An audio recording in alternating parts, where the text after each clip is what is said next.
आज हम BA part second year के अंतर्गत पेपर फर्स्ट में एक नई अध्ययन पद्धति का अध्ययन करेंगे जिसका नाम है व्यक्तिगत अध्ययन पद्धति या केस स्टडी। जैसा कि हम जानते हैं कि समाज विज्ञान में अनुसंधान के लिए मुख्यतः दो प्रकार की अध्ययन विधियां प्रयोग में लाई जाती हैं, परिमाणात्मक अध्ययन विधि और गुणात्मक अध्ययन विधियां।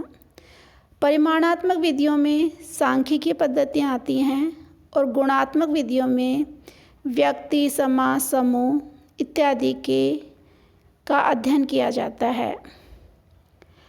व्यक्ति अध्ययन एक गहन अध्ययन विधि है जिसमें एक ही विषय का गहराई से अध्ययन किया जाता है। व्यक्तिगत अध्ययन विधि किसी व्यक्ति का अध्ययन हो सकता है, किसी परिवार का अध्ययन हो सकता है, संस्था का अध्ययन हो सकता है, यानी उसके गुणात्मक आधार पर जो अध्ययन किया जाता है वह व्यक्तिगत अध्ययन पद्धति कहलाती है। इस विधि में एक विशेष सामाजिक इकाई को अध्ययन का केंद्र बिंदु मानकर उससे संबंधित विस्तृत और गहन सूचनाओं का संकलन किया जाता है। यह अध्ययन न तो पूर्ण रूप से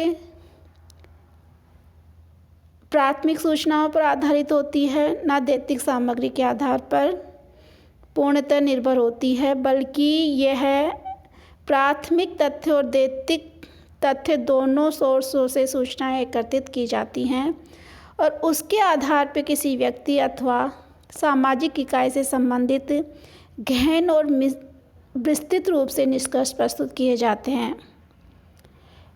व्यक्तिगत अध्ययन विधि समाजशास्त्र में एक अत्यंत महत्वपूर्ण एवं उपयोगी विधि मानी जाती है, क्योंकि इसमें किसी व्यक्ति, समूह अथवा किसी मानव समुदाय का सर्वांगीण अध्ययन किया जाता है, अर्थात उसके संपूर्ण जीवन, व्यवहार, प्रतिमान, जीवन की विभिन्न क्रियाओं, प्रतिक्रियाओं, अंतर संबंधों की जानकारी प्राप्त की जाती है। जब समाजशास्त्र में व्यक्तिगत अध्ययन पद्धति का सवाल उठता है तो सबसे पहले समाजशास्त्र में इसमें उपयोग करने का श्रेय फ्रेडरिक लिप्सले को है।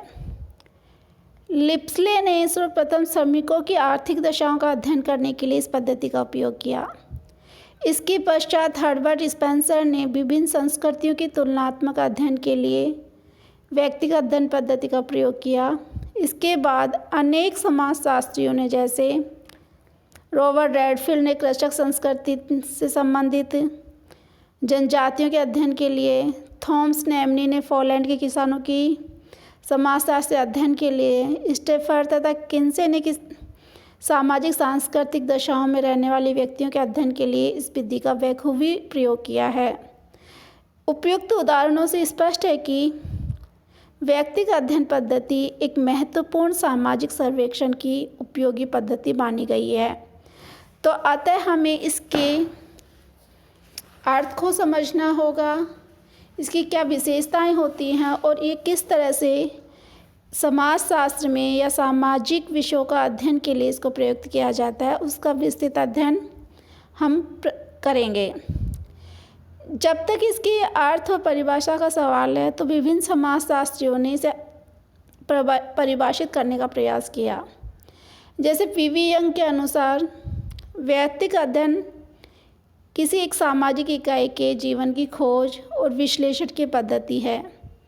वह इकाई एक व्यक्ति भी हो सकता है, परिवार भी हो सकता है, कोई संस्था भी हो सकती है, सामूहिक समूह भी हो सकते हैं, या कोई एक बड़ा समुदाय भी हो सकता है, जिसका गहन और विस्तृत अध्ययन इस पद्धति के माध्यम से किया जाता है।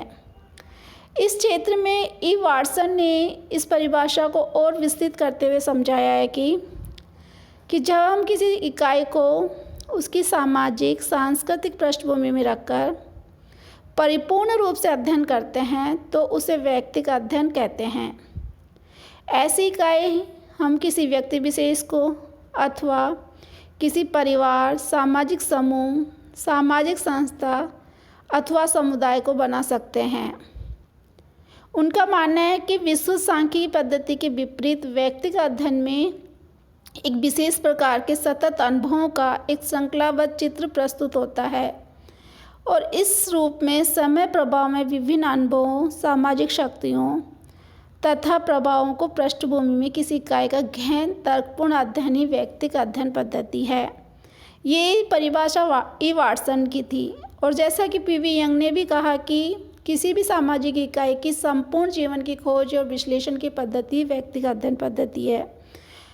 तो हम कह सकते हैं कि व्यक्तिगत अध्ययन पद्धति एक विशेष सामाजिक इकाई का गंभीरतापूर्वक अध्ययन प्रस्तुत करती है, जिसमें अध्ययनकर्ता को उस विषय से संबंधित समस्त सोर्सों का प्रयोग करना पड़ता है और उनके आधार पे वह जिस इकाई का अध्ययन कर रहे हैं उनके पारस्परिक संबंधों को, कार्य कारण संबंधों को गहनता से और विस्तृत रूप से प्रस्तुत करने का प्रयास करते हैं। यानी व्यक्तिगत अध्ययन पद्धति एक गहन अध्ययन पद्धति है, जिसके द्वारा जिस इकाई का हम अध्ययन कर रहे हैं उसके कार्य कारण संबंधों को स्पष्ट करने का प्रयास किया जाता है। तो ये तो एक व्यक्तिगत अध्ययन पद्धति का अर्थ एवं परिभाषा है। उपयुक्त परिभाषाओं के आधार पर हम इसकी विशेषताओं की चर्चा कर सकते हैं कि व्यक्तिगत अध्ययन पद्धति में क्या विशेषताएं समावेशित होती हैं या क्या विशेषताएं होती हैं। सबसे पहली विशेषता तो जैसा कि परिभाषा से स्पष्ट हो रहा है, विशिष्ट इकाई का अध्ययन है। यानी जो विशिष्ट इकाई का चयन करके हम अध्ययन प्रस्तुत करते हैं उसका सामाजिक इकाई का संपूर्ण अध्ययन ही व्यक्तिगत अध्ययन पद्धति है। गिडिन्स का मानना तो यहाँ तक कि है कि अध्ययन किए जाने वाला विषय कोई व्यक्ति या उसके जीवन की घटना भी हो सकती है या समस्त राष्ट्र, साम्राज्य या ऐतिहासिक युग भी हो सकता है।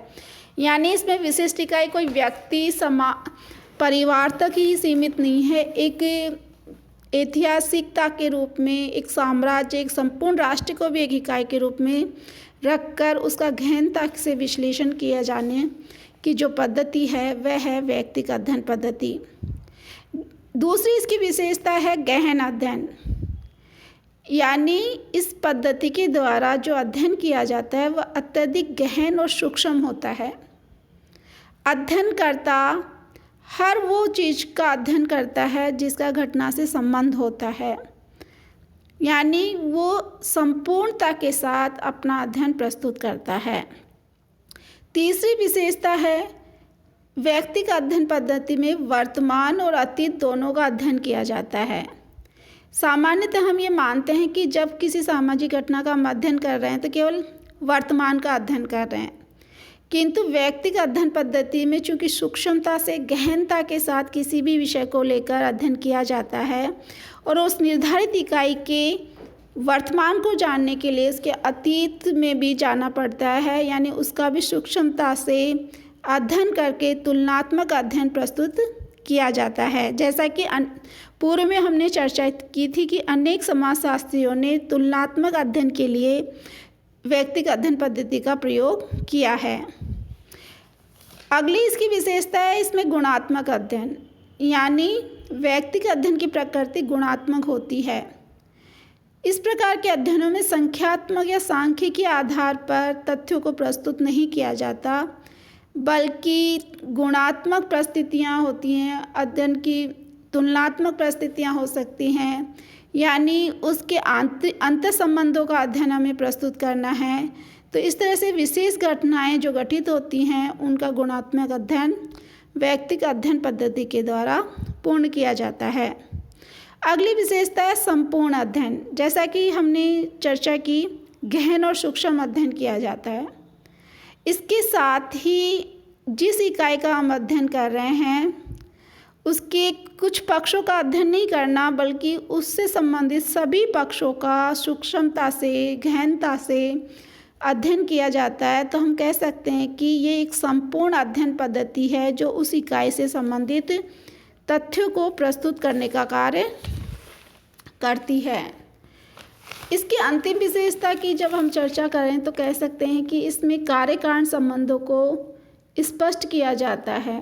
यानी इस विधि का उद्देश्य ही किसी इकाई की विभिन्न परिस्थितियों के बीच कार्य कारण के संबंधों को ज्ञात करके उस इकाई से संबंधित जो समस्या है उसका हल प्रस्तुत किया जाता है, यानी उसके कार्य कारण संबंधों के द्वारा जो परिस्थितियाँ समावेशित हुई हैं, जो गठित हुई हैं, उनको जानने का प्रयास किया जाता है ताकि उस इकाई के जीवन में सुधार हो सके या उसकी जो समस्याएं हैं सामाजिक या व्यक्तिगत, उनका समाधान हो सके। तो उपयुक्त विशेषताओं के आधार पर कहा जा सकता है कि व्यक्ति का अध्ययन कुछ इकाइयों तक सीमित रहता है, लेकिन उन इकाइयों का गहन और सूक्ष्मता के साथ संपूर्ण अध्ययन प्रस्तुत करता है, जिसमें न केवल वर्तमान बल्कि अतीत को भी समावेशित किया जाता है, और ये एक गुणात्मक पद्धति के रूप में जानी जाती है।